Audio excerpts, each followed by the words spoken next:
Atención padres de familia, porque a continuación hablaremos sobre los niños y niñas que no soportan un no como respuesta y tampoco saben dónde están sus límites, muchas veces porque los padres no están en la casa durante casi todo el día y deciden cumplirle todos sus caprichos.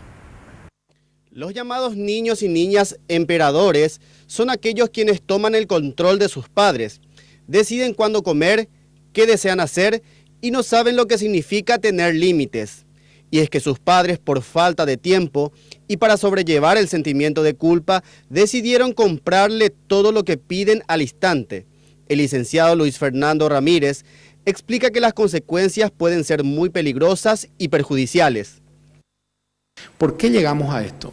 Llegamos a esto porque los padres no podemos estar mucho tiempo con nuestros hijos, tenemos que salir a trabajar, volvemos a casa muy tarde, muy cansados, queremos también tener nuestras cosas.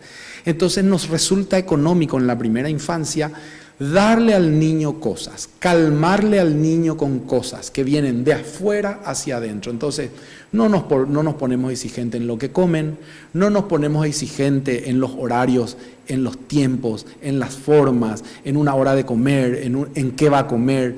Entonces el niño empieza a creer falsamente que tiene el control de la vida de todo. Sostiene que los padres se están olvidando de educar a sus hijos y piensan que deben darles todo lo que quieren. Propone poner límites y reglas claras a los niños. Tener normas claras de vida, es decir, tiene que haber una hora de comer, tiene que haber una hora de bañarse, tiene que haber una hora de hacer las tareas y tiene que haber una hora de juegos y de diversión, pero tiene que estar reglado.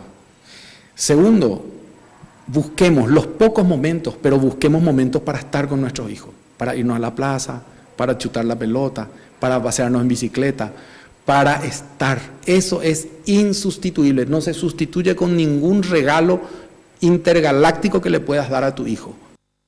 Expertos internacionales recomiendan decir no por lo menos una vez al día a los niños y aclaran que eso no los convierte en tiranos de adulto.